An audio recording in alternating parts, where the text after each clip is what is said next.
Welcome to Navigating Hope, your compass to health empowerment. I'm Dr. Jamie Hope, steering you through healthcare, overcoming overwhelm, personal goals, and emergencies. We'll navigate the healthcare maze with actionable insights and real-world advice, unlocking the secrets to a healthier, more vibrant life. Join us to take control of your well-being and make informed decisions for your health and your future. Stay with us as we unravel the mysteries of medicine, wellness, and life's unforeseen challenges, helping you bypass the ER with a dose of knowledge. Stay tuned till the end of the episode with a recap of your actionable insights and a free gift. Let's chart a course to your well-being together. All right, welcome back. Today's guest is Jeff Hocking, a remarkable individual who co-founded the charity organization Congregation of Everyone alongside Mary Hocking in 2013. Based in Detroit, my home area, their organization is unique for its zero overhead policy, ensuring all of your donations directly aid the homeless. Jeff is deeply involved in the hands-on distribution of survival packs to the homeless and is a passionate advocate for volunteer-driven efforts. So join us as we delve into his inspiring work and the impactful initiatives of his organization. So Jeff, instead of following the typical script, because I know we've had great combos, you're a very off-the-cuff, just fascinating individual. People are like, okay, this guy does all this amazing stuff for the homeless. You're out there, you're getting gritty, you're getting dirty, literal, actual poop, in addition to figurative. Why are you so passionate about this? Why are you doing this? Oh, it started. You get to share your story. Yeah, it started when I was young. Obviously, that had an impact. How I grew up had an impact on this. I So tell was us about that. kicked out of the house when I was a teenager. This was before cell phones. I had nowhere to go. And in that moment, you feel a certain anxiety you've never felt before, where you're standing there alone in the street and you're like, I have nothing and I don't know what to do. My aunt, Judy, ended up becoming an alcoholic, ending up in the street, passed away in her car in the city. My brother, same thing. He lived in his car for a while, just didn't have a mom at home, only had a dad. Things didn't go well. We lived in Redford in the west side of Detroit. Anyway, it ended up, I found myself in that situation. My younger brother did. I had an aunt. About 10 years ago, I realized I had gotten to a place in my life that was beyond what I ever thought I would have. And I needed to start helping people that were in the same situation I was in as a teenager. The problem is I'm not particularly religious. We don't belong to a church or a synagogue or any pre-organized group.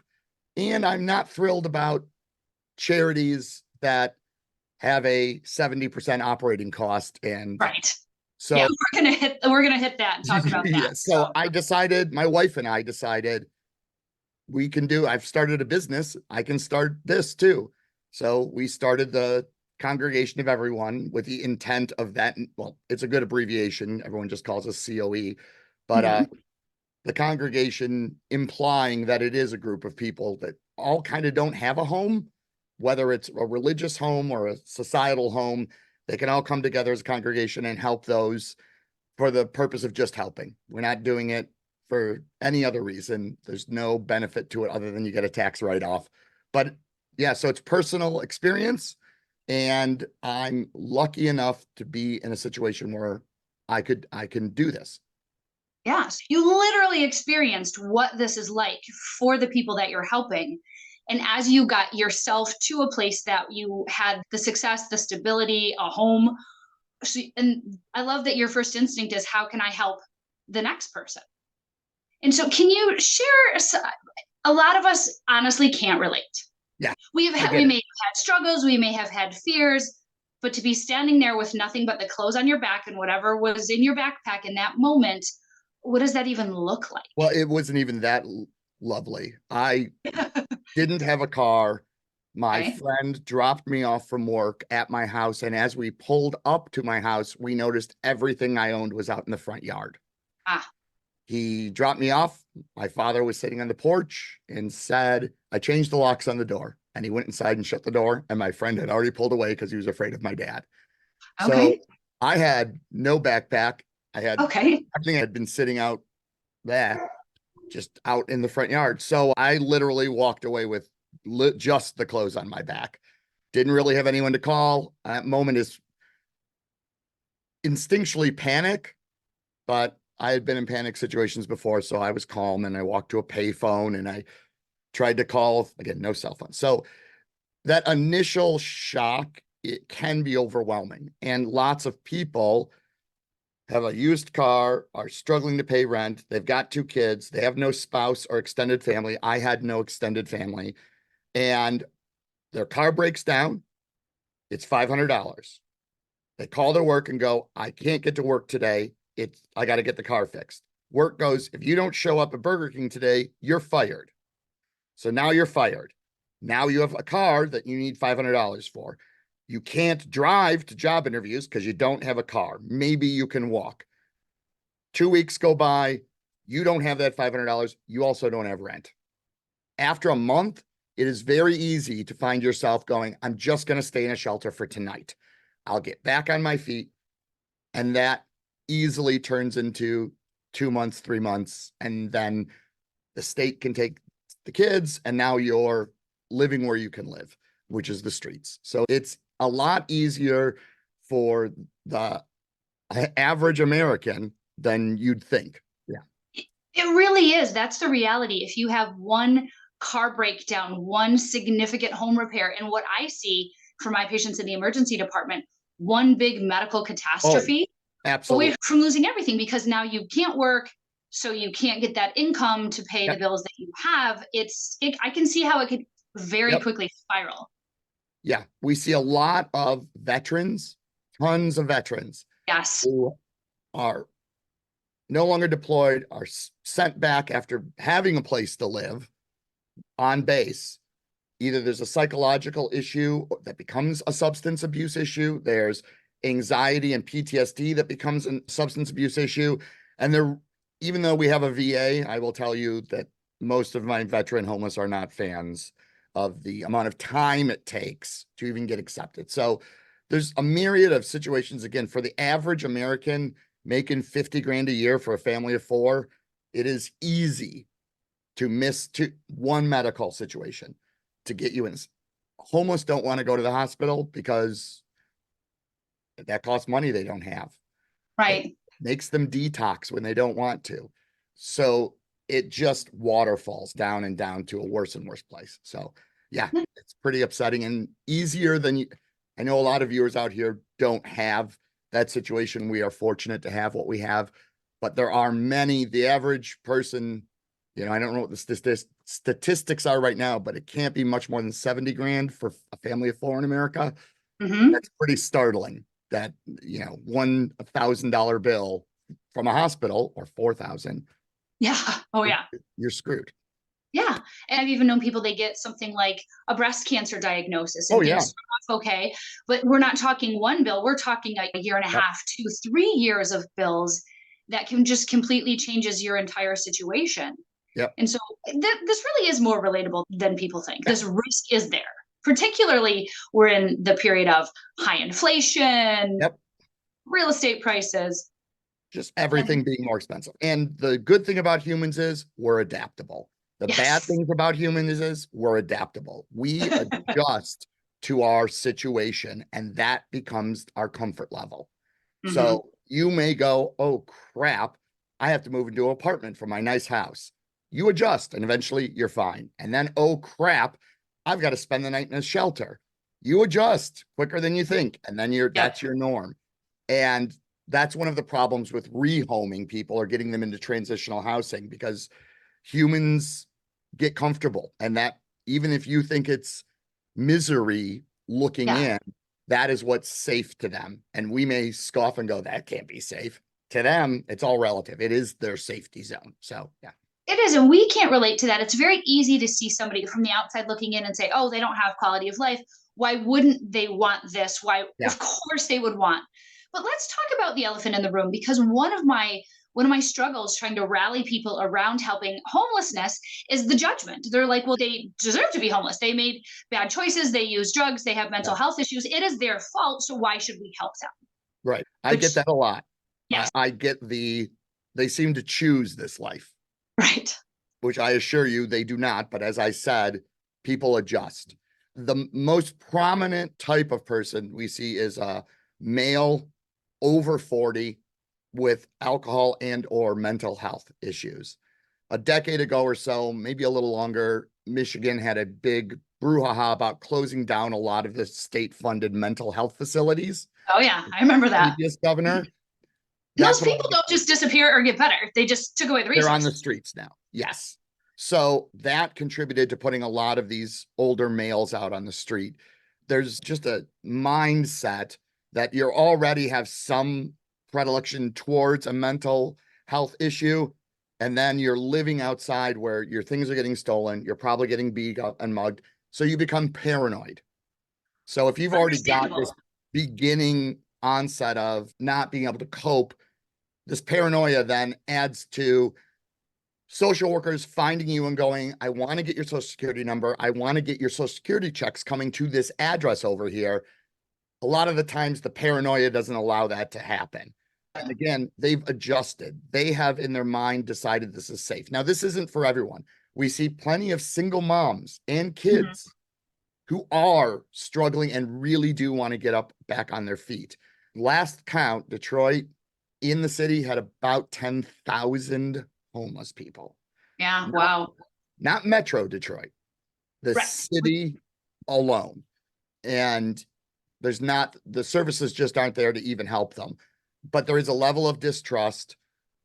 I can vouch for, there's a level of distrust from suburbanites coming into the city, offering help, where the distrust is, why are you here? Why are you helping me? Why are you offering me free stuff? It's just a general distrust. They don't want to. That emotionally leads to a disconnect because you get do-gooders like me and like other people, and we want to help, but we don't need cheerleaders and accolades like, oh my gosh, you're so amazing for coming to save. But so they are worried about what are our intentions because they have they have been abused. They have been beaten, robbed, all of those things. And here we're coming in saying, of course, we're going to save you. And we don't want to stop people from doing that, right? We want to encourage these volunteers. And we as volunteers need to respect the people as they are. Right. We always say the bag of stuff is awesome. That's great. What these people get from us is sitting down on the curb and talking for 20 minutes. I shake everyone's hand. I hug everyone. We all hug. We all shake hands. We're not afraid. We just walk up and talk to them like they're normal people. Sometimes they don't want the backpack. We get stories about, I served 3 tours of duty in Vietnam. America's the greatest country in the world. As I am standing on a street with nothing but burned down houses, this guy's 78 years old. He has bare feet in 2 inches of snow, and he's telling me it's the greatest country in the world. People like that want that connection. And there's on my social media, there's tons of, I don't take pictures with them unless they want. They say, hey, can we get a picture? I like that because you're exploiting them. It's not exploitive for your own, look how awesome I am. I love that that's your philosophy. Which hurts my fundraising because people like to see what we're doing. But yeah, I would say that it's not, unfortunately, even seeing it and it's not a true statement. They don't want to be homeless. This sucks. It is beyond shitty. But if you're in a bad situation for an extended period of time, your brain goes, okay, calm down. We're going to adjust. We can do this. And you get into that sense of, okay, this is where we are, and I'm going to be okay with it. So every human does that. I don't care what situation you're in. You panic first, and then you adjust. And then, like I said, suburbanites come in. Don't look like them. Don't act like them. The first thought is, what's in this for you? And not, you don't really want to help me. What's in it for you? Which is one of my big problems with any media coverage of my organization. The story is about me. What a great guy I am. I gave that guy socks. No, the story is there's 10,000 effing homeless people, and how do we fix it? That's the story, not Jeff's a great guy. Look what he does. I hate media, and I love you. You're great. But everyone else. Yes. So it's just such a complicated rubber band ball of issues that keep them on the streets and not feeling like their efforts or offers to get off the street are even genuine. So I Yes. wish I had a better answer, but that's it in a nutshell. No, it is. I think the judgments on both sides create a barrier between us. I would Oh, love to get through. absolutely. But like All it of just life is us against them. Everything yeah. in life is us against them. Where we live, what our jobs are, what we eat, if we exercise, everything. We like to form this tribal group, and we're good in that group. And then we can all stand around and go, look at those guys that don't know what's going on. We know. Right. So that's just human nature, unfortunately. I think a lot of people can relate to the comfort zone. They might not be able to understand someone's comfort zone is on the street, but Yeah. for those of us who are, say, we are out there struggling, trying to lose weight, we have the desire, we have the thing, and everyone's like, oh, it's so obvious, exercise more and eat less, but people aren't doing it because there's that disconnect between you're comfortable, even though it's uncomfortable, to achieving that goal or getting organized or fill in the blank, whatever your New Year's resolution is. And so if we can just, as humans, understand that our homeless friends have the same thing. They're human just like we are. Yep. That makes it more understandable. And Jeff, what I love about you, and I'm guessing, this is totally me guessing, that you've heard this multiple times, that you're the first person that treated me like a human being. I'm guessing, but how many homeless people have said that to you? Yeah, we get that a lot. We get we get a lot of that. And yeah, there's lots of situations where we've come upon people in awkward situations as I walk up to them. Don't know they're going to be in that situation, but as I walk up, he turns around and we can get. I'm an ear doc. We're gritty. You can talk about it. Someone's pooping, right? They're pooping on the street because where else are they going to go? Pants around his knees, actively pooping as he's standing. Right, because where are they going to go? Restaurants, public places, they do not They don't allow want him in. people Yeah, to come they in don't and let get him them. in. No, they have nowhere to go. When we have the funds, we have in the past, but this is an expensive ask. So we put a $5 McDonald's gift card in the bag. Yes. Now, again, the food is incidental. It makes them a paying customer. Brilliant. So they get to walk into McDonald's, use the bathroom, sit down for a minute, have a coffee or a Coke and a Big Mac or whatever. I don't care if it's the cheapest thing on the menu. It turns them into patrons and they get to use the facilities. So what a remarkable thing. Like, it's not about the sandwich, it's the dignity and the basic human need. I don't know about you. I enjoy indoor plumbing. I camp, I do all the other stuff, but I'm not going to lie, I really love some indoor plumbing. And what a remarkable way for people who are listening, if they want to donate. We don't think those things through if that's not our lived experience. Right. Wow. Yeah. So there's lots of little things there that when people look on the surface of what I'm doing, I'm like, yeah, that's how I hook it in. But the real purpose isn't that. The real purpose is to make, again, the real purpose of all of this. I want them to feel like human beings with friends. Yes. After 10, we started in November 2013. So over 10 years, they know our logos, which I have everywhere. I love it. Our van is covered. For those of you who are watching this on YouTube, I have my merch. Like, I have my hat because I want to rep, and my son borrowed it to wear it to school today because we were there with you last night and he wanted to show everybody and share the message. Yeah. So when we roll, I mean, Detroit's massive. We can't do the whole city in one delivery. So we do quadrants. Once a month, we hit that section. I have seen a person one day, not seen them for 4 months, and they run to the van when they see us. Nice. After 4 months. And, we'll pull up in groups. It's rare they're a group, but we'll pull up. The COE is here, the COE. And I can tell a little story here if that's okay. Yeah, no, please. We want to hear stories of what this is like. We often find ourselves in what most people would consider a dangerous / awkward situation. Now, bear in mind, we are taking 6 to 8 people on a delivery to deliver 200 of these survival packs. You're not dropping them off at a pretty store. No, we're doing it in the neighborhoods of Detroit. We go through abandoned buildings. We go through abandoned houses. We're under bridges. We're in fields. We are never setting up a table and going, come get lunch. We are seeking them out where they are, usually finding 1 or 2 at a time. But occasionally we'll find an abandoned house that is packed like a clown car with homeless people. One delivery, we were driving down a side street on the west side of Detroit. Every house is burned out. We see a homeless man walking, well, who we assumed was homeless, everything on his back, bad shoes, everything's falling apart. We slow down and ask if he would like a backpack. He ignores us and turns up a sidewalk and walks to an abandoned house, no roof, Right. door, faces it, and is knocking. He's ignoring us, which is fine. Okay. Of course. Because I love how you said it. It's not about you. It is about that.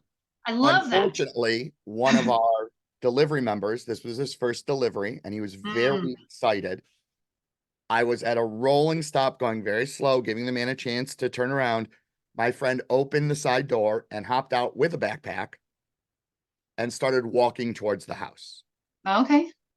At that moment, the door to the abandoned house opened, and 6 young gentlemen with guns jumped out, telling us to back the F off because this is where they sold and did drugs. Right. Now, I do not appreciate your interruption. And when the other people jumped out to grab our friend, now it looks like there's a bunch of people hopping out of a car, rushing to the house.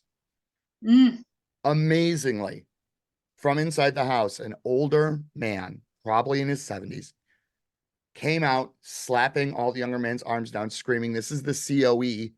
They're not the police. They're here to give us free stuff." Right. Now, I have never been to that house before in my life. I have never seen these people before in my life. He saved it. And I would say 20, 25 people came out of that house to get backpacks. Wow. Flash forward 2 months. I'm like, you know what? We're going to drive down that street again. Okay. As we're driving down, someone is on the porch and waves us. "Oh, you got backpacks." Now everyone there knows who we are, not just this elderly man who seemed to be in charge, who somehow knew who we are, because I've never met him. Amongst the group of people that come over is another young man who has an active bullet wound. Just happened. The blood is very red. It's coming down his arm. His clothing is soaked. A woman next to him goes, "Can you help him?" He's, we're like, "Well, I can give you a bandage right now, but we need to call, EMS." Nope, you're not doing that. Yeah. So what happened? Well, I approached the house too quickly this morning. So what happened is he did exactly what my delivery guy did 2 months ago, where he just jumped out and walked towards the house, and they bum rushed and came out. But this ended up in a shooting. Okay. So I was happy to share with this gentleman on the delivery to go home and go, "Hey, guess what could have happened to you?" Right. So in those situations, though, our reputation had preceded us, and that often happens. Again, it's every month we're on the streets, and it's been over a decade. So people I don't know us, mainly because of the logo, and I'm the guy with the big orange beard that's now white, but still. I was going to say, there's less orange in it than there used to be. You don't need to mention it. So the reputation helps us a lot. There's lots of situations that if any other person tried to go to these places and help and didn't have our logo on, there may be a problem. Right. So you're not encouraging people to just start approaching homeless encampments. I'm not encouraging. And again, I'm not in front of Comerica Park. I'm not in front of the Renaissance Center. We're not having dinner in Corktown. This is not where we're going. We're going to places that you would have no reason to ever go there unless you have a family member that lives in the neighborhood. There is nothing there to help. We see a lot of, on your speed, a lot of wounds. I'm sure. The worst one was a young man, a white kid, probably 17. The forearm had rotted away, no blood. Oh boy. Yeah. I could see both bones clearly, and it had just gangrenous or whatever. Probably started with some wound and then just kept on festering, but it was almost from elbow to wrist. And it was just a concave and both dirty, brownish, whitish bones, which I went to school to be a medical illustrator. So I'm like, I've worked on cadavers. That's actually bone. And everyone's like, it looks like plastic. Shouldn't it be white? Like, no, I'm clear. This is a bone. This is a bone. And standing up, walking around, wanted a backpack. I said, can I wrap that for you? I have an ace bandage. Sure. Okay. Can't believe he wasn't, the sepsis hadn't taken him at this point. Right. But it's amazing what you said, though. The humans can adapt. The human body. Oh, hell yeah. Can Absolutely. adapt to some absolutely crazy conditions. Yep. And you're seeing people who are living in it. These are people that people aren't necessarily out there just ecstatic to go help. No. And I'm finding them where they're hiding. Yes. I'm not pulling up to the freeway off ramp and talk. I will talk to that guy, of course. You'll that is not our primary mission. It is the one-offs, the two-offs in the deep neighborhoods of the city where there is no reason to go, and there are no services. Right. That's the services are focused around the downtown area. The people on the weekends that set up tables and offer lunches, the people that run outreach centers in big churches, most of those are downtown or Corktown or Midtown. They're that's great. So what you're saying, those people have, there's other people doing good in the world, and those people have services. So you're looking for the people that don't have that benefit. I am the big insurance risk. That's who I am. I am going to the worst, the highest crime, highest poverty, the area that there's one standing house on a block and everything else is either falling down. I drive those streets and those alleys and we stop and go into it. I can't tell you how many floors I've fallen through. Oh, I know. When you're talking about going through abandoned houses, there's so many things that I'm concerned about. Oh, yeah. You should be. Yeah.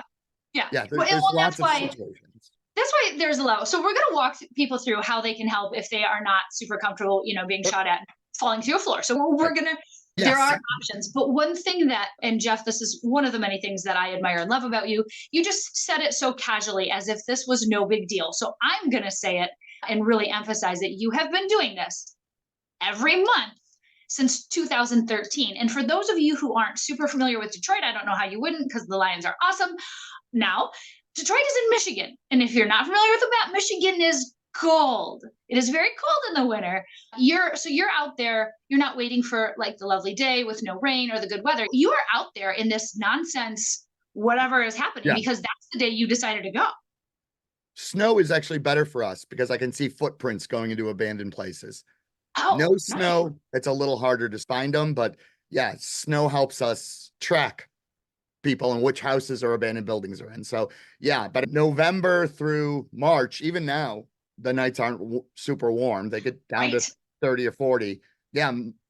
Most of the months we're out there, it is a bad situation weather-wise. And the amount of frostbite that I've encountered where digits are missing or actively falling off as I'm talking to them, that is a huge issue.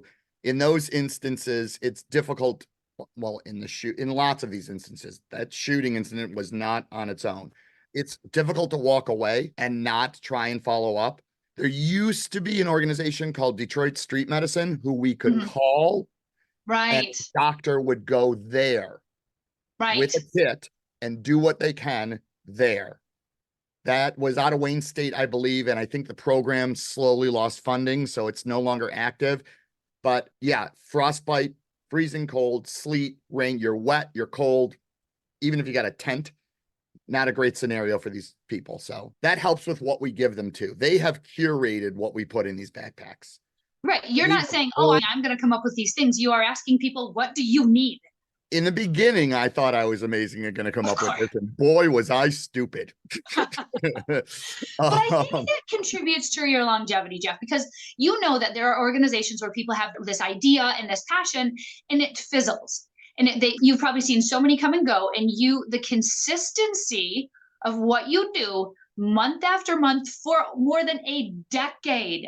You are a leading expert in this field. I know you don't call yourself that, but you have earned your PhD on the streets.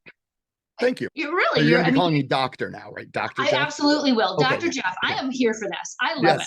You have an official doctor because just even the little things like the McDonald's gift card and getting to use the bathroom or following the footprints in the snow, the things that people don't realize. And the reason that programs come and go and you have stuck is, one, because you're just gritty as hell. And I absolutely love that. But let's talk about funding, because if you have funding through a religious source or funding through the government, there are certain rules and stipulations. And I don't think you're saying that those are bad things, but it just didn't fit your model. So tell us about it. So the government funding always comes with a caveat. Yeah, Funding is allocated. It's allocated by what the federal or state funding, they start a program and it gets adopted. And now the program is transitional housing. So now our dollars for the homeless are shifted to transitional housing. You can write a grant, get the grant, and they'll give you $100,000. You need bookkeeping to show how every penny is going toward transitional housing. So I've seen large scale homeless services charities funding shift from outreach to transitional housing, which means they can't send people anymore to do outreach. Right. It's now a violation of the rules now. Yeah. Right. It switched to transitional housing probably in 2020. A lot of the funding and a lot of the outreach programs ended. There are still some, but they're no longer as prevalent as transitional housing. So I don't want those strings. That is, again, I know one of the gentlemen that are in my wedding picture right now, he's been homeless for 5-6 years. I grew up with him, one of my closest friends. He was a groomsman in my wedding. Wow. And I can find him sometimes and I can't. So if I want to find that guy, if I want to help that guy, I cannot sign up to get funding from someone who goes, this is what you can or cannot do. And I especially can't because, again, I am going into houses that I don't know. So the rules, it's all privately funded. 100% private funded. There is no grants. We have no large corporate sponsors. We get a check every once in a while from here or there, $5,000 from something. But for the most part, I live off of the small individual donations, $50 to $100, 25. We get thousands of those a year. That's what we live off of. And myself and we have a 7-member board. We are all very lucky to be in the financial positions we're in, and we all chip in every month. But funding is only private, and I need you and your people to the people listening. Yeah, and we're a 501c3. I wanted to bring that up. So I am donating money to you. Tell me, so I get a tax write-off, which is fantastic because I love my tax write-offs because I want to be able to use my money instead of having the government do it. Yes. So my money goes to you. So are you spending it on staff? Are you spending it to buy yourself a vacation? What are you doing with my money, Jeff? Mostly vacations. No, so not only are we zero overhead, we're 100% volunteer. I don't have a single employee. I don't have any salary paid to anyone ever for anything. You've come to the packing events.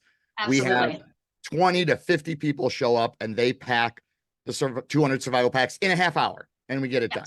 We do it in a building I own.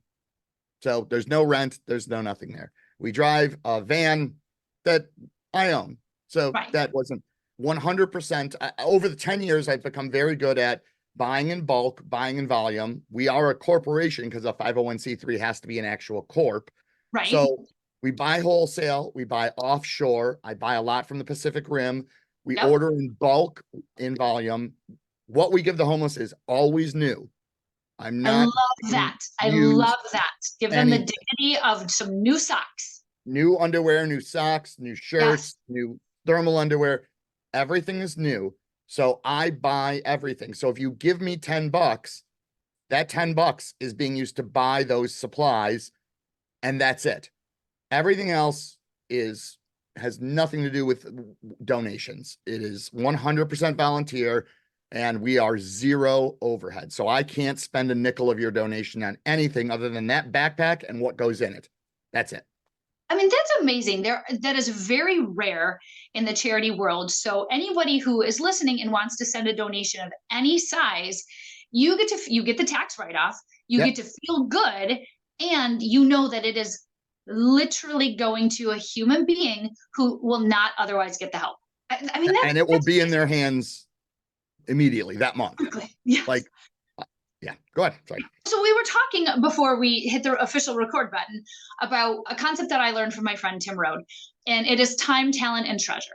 So we have those things that we can give to things that we believe in, that we want to champion, that we want to make a difference. Time, talent, and treasure. You clearly give all three.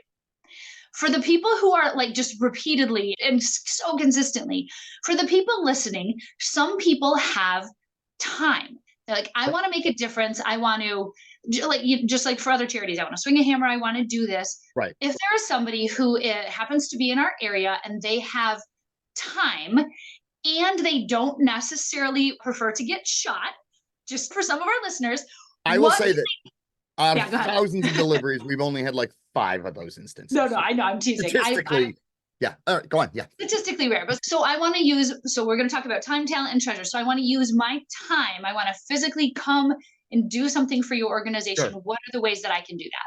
Well, the easiest or the most rewarding, I guess, immediate reward is what you did last night.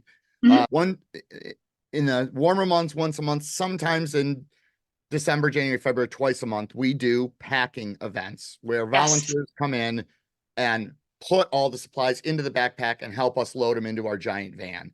It's at our warehouse in Novi.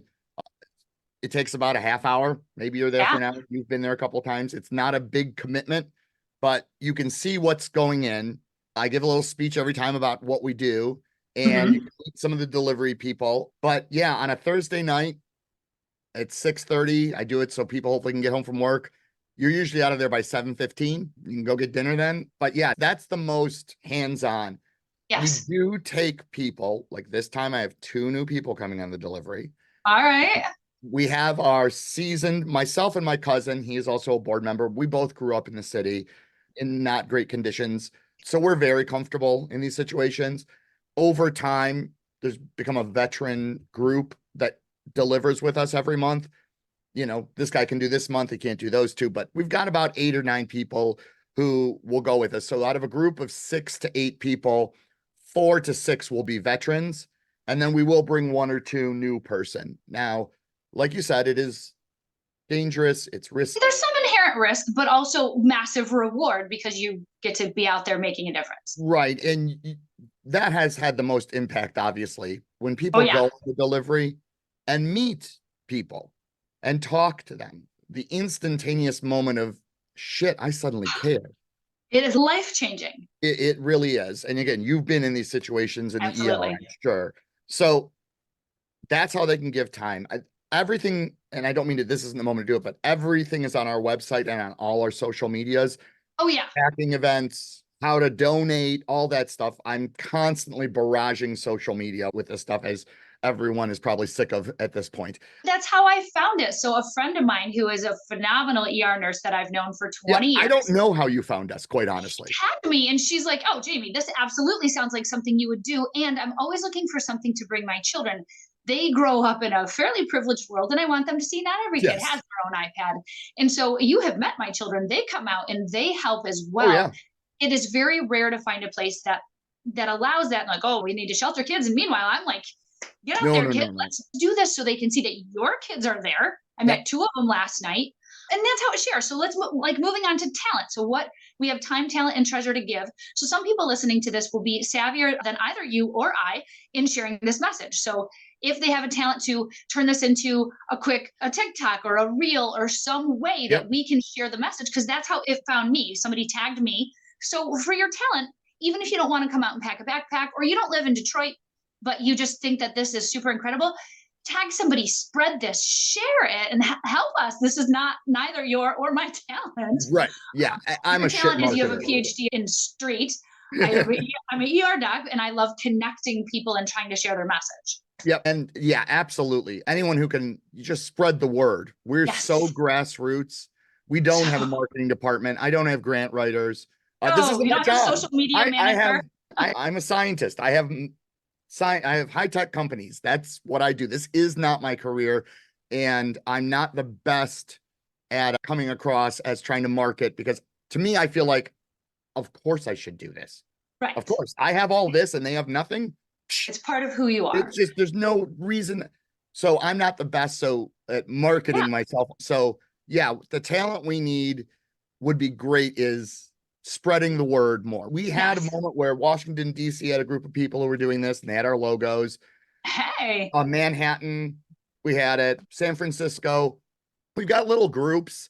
The problem is I'm not really trying to market the branding I do isn't so I can sell stuff, although there is merch you can buy on the website. Hey, merch, right? Woo. Right. Merch But it's supports. so who I service recognizes me. It's Yes. repeatable. They see it, even if they don't know what this means, they It doesn't know that matter. logo. Yes. So I'm not good as a brand representative out there like Focus Hope or Salvation Army. These are household names.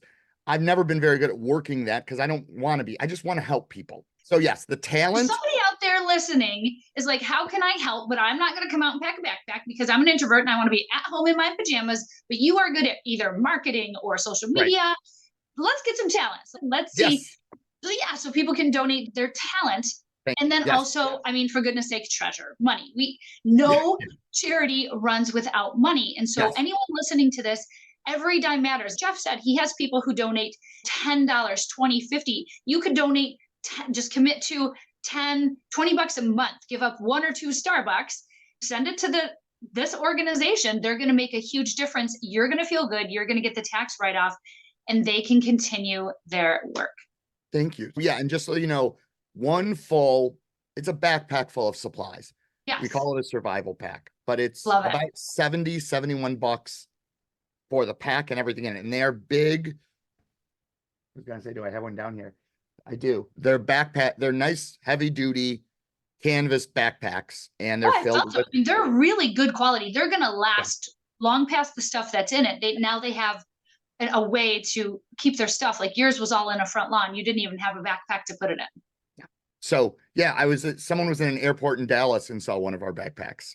Nice. Took a picture. I'm like, how the hell did they get to Dallas? So listeners can sponsor a backpack. They can also leverage. A lot of people work for companies that do matching donations. So say you want to sponsor a backpack and you work for a corporation, ask them to help. I mean, by all means, they can put it on their website and say, we are making a difference because they are. And we're in all these registries because we're a 501c3 and we're in the system. If you have the ability to pick a charity, we are listed as one of the charities in the National Registry. So it's there, and we do get that. It's often every month I get a check for $118 from this company, and a guy is every month $118. So anything helps. Literally anything helps. 70 bucks would fill one backpack. We do 200 every month for more than a decade. The math is mathing, people. The math is mathing, yes. So anything helps. I can't tell you how much I appreciate. Yeah. Or go to the website, buy a baseball hat or a knit hat or something. Absolutely. And then, you got yours free because you actually came to help. I did. If you come to help, I will give you t-shirts and baseball hats. If you come pack backpacks free. No, I love merch and I also love donating to causes. It helps now for people listening, whether it's your time, whether it's your talent, whether it's your treasure or any combination. Now you actually understand the heart of the organization, what it is doing, why it is doing it, what is the expertise, what are they doing with your dollars that is not suspicious, that is actual real difference that people are making. And it just is a reminder for all of us, the humanity of the people that you are serving. So Jeff, in closing, what would you like to say just about that humanity, these human beings, we're making a difference. We're making a difference in their lives. And why does that matter to you? Because you almost answered your question there. They're someone's brother, someone's son, someone's daughter, a sister, a mom. And often I get stories of, I can't go to my child. I'm embarrassed. I can't go ask. This is ridiculous. I'm the mom. I'm the dad. This is my own problem. And I can't. So many of the stories we get, and again, we sit and talk to 200 people every time. Right. Sit and have conversations. There's 8 of us, but we are all having conversations. And everyone has a story. Some of them don't want to say how they're here, but they just want to talk about the Motor City Bad Boy Pistons. No one can There's Oh, no the good way. old days when we were good. Yeah. But after a minute or two of talking to him, you realize this is the same guy as your neighbor. Mm, Same, wants to talk sports, wants to talk about the weather, wants to talk about the shirt I have on, and they don't get that at all. And just imagine never being able to have just a casual conversation ever, because people are afraid of how you look or how you smell or your clothes. They just won't approach you. And I know there's people out there going, I would love it if people would leave me alone. But yeah, it's the humanity is the biggest part of it. I just want everyone to know that someone cares about them. I'll mm, be back. This is my mm. name. They want to see pictures of my kids. And this is a guy that lives in an alley. He isn't stalking me. He, Right. he Yeah. lives 40 miles away. These are just, they just want to feel connected, because Mm, humans, even introverts, need some type of connection. And this economic burdens, societal burdens, they have no connection. And right. that is the most important thing to me. And again, it's my background. I Hmm. didn't have a mom. I had a dad. I had no extended family, and my dad wasn't that great. No connection. All I ever wanted was a family, kids, stability. So I can see these people longing for stability and connection. And I better effing do something. I have the ability. So I Yes. do it. Anyway, I'm rambling now, and I'm going to No, get my. I'm over here tearing up. I'm like, I'm not crying, I'm you're sorry. crying. But no, that's a good thing. I want people to hear this. And I really feel like this is moving, and we just want to bring more people to the awareness of what you're doing so you can keep doing and helping Thank you. the world. I love it. Jeff, thank you so much for being here. We're going to put all of Website and all that. Yeah. the links you have an Amazon wish list for Yep. those of us who have a PhD in shopping. Yeah. You can shop, you can send money, you can help us spread the word, you can Yep. come pack backpacks, you can meet my kids and Yeah. Jeff's kids, you can, come Volunteer hang hours out. for the kids. If your kids need volunteer hours, Oh I will yeah, absolutely exaggerate how much time they spend. fantastic. There you go. Another benefit. So thank you again for being Thank here. you This has so been much. incredible. Thank you. Thank you so much for doing this. I appreciate just you. I appreciate you. Thank you. Awesome. Thanks, everybody. Thank you for tuning into today's episode of Navigating Hope podcast. Our guest today was Jeff Hocking, co-founder of the Congregation of Everyone, an inspiring organization dedicated to providing hands-on support and dignity to the homeless community in Detroit. Let's wrap up with some key takeaways from our discussion and a special gift to you, our listeners. So here are 5 key takeaways that you can use from Jeff's lessons. Number 1, passion and empathy. Jeff's dedication to helping the homeless is rooted in his personal experiences and his deep empathy. His story of overcoming his own struggles and the impactful moments with his aunt and brother highlight the importance of compassion and understanding for those facing homelessness. Number 2, human dignity. The Congregation of Everyone operates with a zero overhead policy, ensuring that every donation goes directly into the hands of those in need. Jeff emphasizes the importance of treating the homeless with dignity and respect and providing them not just with survival packs, but also a sense of being valued and cared for, something we can all use. Number 3, a hands-on approach. Jeff and his team go beyond traditional methods by seeking out homeless individuals where they are, whether in abandoned buildings, under bridges, or on the streets. Their proactive approach ensures that help reaches those who might otherwise be missed. We could all use a more hands-on and practical, proactive approach in our goals, right? Number 4, building community. Through consistent efforts in building trust over time, Jeff has created a community where the homeless recognize and feel comfortable approaching his team.